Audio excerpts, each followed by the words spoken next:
इधर विपक्ष की बैठक में खड़गे का बयान सामने आया है। पावर पीएम पद के लिए साथ नहीं आए, ये बयान उन्होंने दिया है।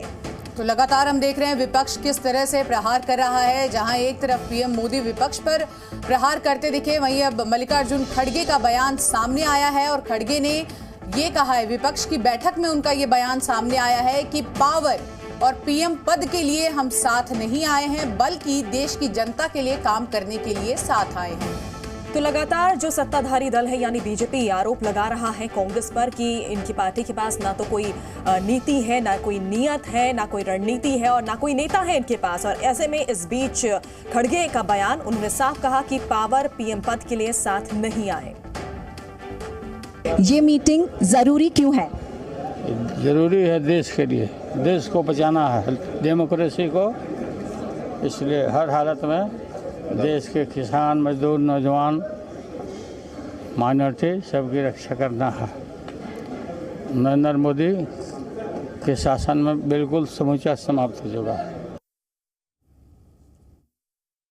मीटिंग ज़रूरी इसलिए है, देश को बचाना, लोगों को बचाना, पॉलिटिकल लीडर के साथ जिस तरह व्यवहार हो रहा है। और मैं ये कहता हूँ कि देश की 2/3 जनता भारतीय जनता पार्टी के खिलाफ है, 2/3 जनता खिलाफ है। तो इस बार भारतीय जनता पार्टी का सफाया होने के लिए सब एक।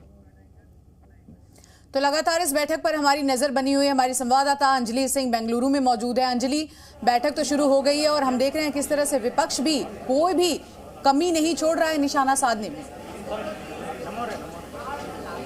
जी देखिए, बिल्कुल अब ये दो तरफा लड़ाई तो है ही। एक तरफ एनडीए की बैठक चल रही है, दूसरी तरफ विपक्ष की बैठक चल रही है। और इनॉग्रल स्पीच में जब मीटिंग शुरू हुई तो कांग्रेस अध्यक्ष मल्लिकार्जुन खड़गे के जो संबोधन था, उसमें सूत्रों के हवाले से ये जानकारी मिली है कि उन्होंने ये बात साफ तौर पर कही उनकी इनॉग्रल स्पीच में। ये ओपनिंग स्टेटमेंट था कि हम सत्ता के लिए या पीएम पद के लिए एक साथ नहीं आए हैं। जनता के मुद्दे इतने बड़े हैं कि उसके लिए हम आपसी मतभेद बुला सकते हैं। इसके साथ ही उन्होंने ये भी कहा कि जो 26 दल हमारे साथ इस समय है, 11 राज्यों में इनकी सरकारें हैं, तो अपनी जिन तमाम दलों को जोड़ने की कोशिश की जा रही है, ये तमाम चीज़ें मल्लिकार्जुन खड़गे ने अपने संबोधन में कही। इसके साथ उन्होंने ये भी कहा कि बीजेपी भी अकेले सत्ता में नहीं आई थी, अपने सहयोगियों की वजह से उसे इतने आंकड़े मिले थे और आजकल उन्हीं सहयोगियों को बीजेपी जो है वो मनाने में लगी हुई है। और एनडीए की बैठक को आप इसी तरह से समझेंगे कि एनडीए की बैठक पर भी निशाना साधा उन्होंने अपनी इनॉग्रल स्पीच में।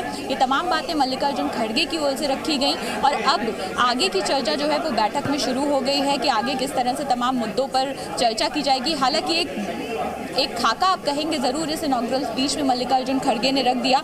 और साथ ही इस स्पीच में उन्होंने जो एजेंसियां हैं, ईडी, सीबीआई जैसी सरकारी एजेंसियां, इनके दुरुपयोग की बात भी कही है। जो तमाम विपक्ष के नेता यहाँ पर आज इकट्ठे हुए हैं, इनकी बातें में अभी तक ये सारी मुद्दे जो हैं वो निकल कर आए हैं। तो अब नज़र इस बात पर रहेगी कि आखिर किन किन चीज़ों पर चर्चा होती है। क्या क्षेत्रीय मुद्दे भी उठाए जाते हैं अलग अलग दलों द्वारा, लेकिन सबसे अहम बात ये होगी कि आज किन मुद्दों पर बातचीत होती है, क्या कोई सार्थक फैसले यहाँ पर लिए जाते हैं। रवि त्रिपाठी भी हमारे सहयोगी बेंगलुरु से जुड़ चुके हैं। रवि, तमाम बातें यहाँ पर कही जा रही है, वार पलटवार का दौर शुरू हो चुका है। चाहे अगर दिल्ली के मुख्यमंत्री की अगर बात करें, खड़गे का भी बयान यहाँ पर सामने आया, साफ उन्होंने कहा है कि पीएम पद के लिए हम साथ नहीं आए हैं। लेकिन सबसे बड़ी बात यह है कि सोनिया गांधी का इस तरह से आगे आना, बैठक में शामिल होना, क्या विपक्षी एकता को फायदा पहुंचाएगा?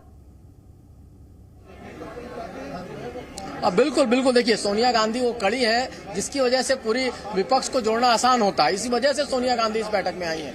सोनिया गांधी पटना की बैठक में नहीं गई थी, यहाँ आई हैं और उनको लेकर कुछ होने वाला है, उनको लेकर कुछ फैसला होने वाला है। कहा जा रहा है कि उनको चेयरमैन बनाया जा सकता है। कहीं ना कहीं जो नया गठबंधन होगा, जो नया अलायंस होगा, जिसका नाम क्या होगा पता नहीं, लेकिन जो भी नाम होगा उसकी चेयरपर्सन सोनिया गांधी होंगी और कन्वेनर नीतीश कुमार हो सकते हैं। तो कहीं ना कहीं सोनिया गांधी को लेकर कोई कंसेंसस सब में है। सब पार्टियां मानती है सोनिया गांधी के आने से कोई दिक्कत नहीं, सब उनके अम्ब्रेला के मतलब उनके नेतृत्व में काम करने को तैयार हैं। हमारे साथ कांग्रेस के सीनियर नेता हैं मधु यास्की गौड़ साहब, क्या लगता है आपको इस तरह से सोनिया गांधी के इस मीटिंग में आना, ये चर्चा होना कि सोनिया गांधी फिर से एक आपका अलायंस बनेगा, यूपीए नहीं होगा, कुछ और नाम होगा और सोनिया गांधी उसकी चेयरपर्सन होगी, ये माना जाएगी सोनिया गांधी के अंडर लीडरशिप में किसी को काम करने में कोई दिक्कत नहीं है? सम्मानित नेता सोनिया गांधी के नेतृत्व में विपक्ष दलों की जो ऐक्यता बनकर जिस तरह एनडीए को हराकर जब सत्ता बनाए थे, उसके बावजूद लोग समझ रहे थे कि सोनिया जी ने प्रधानमंत्री के पद को तय किया था।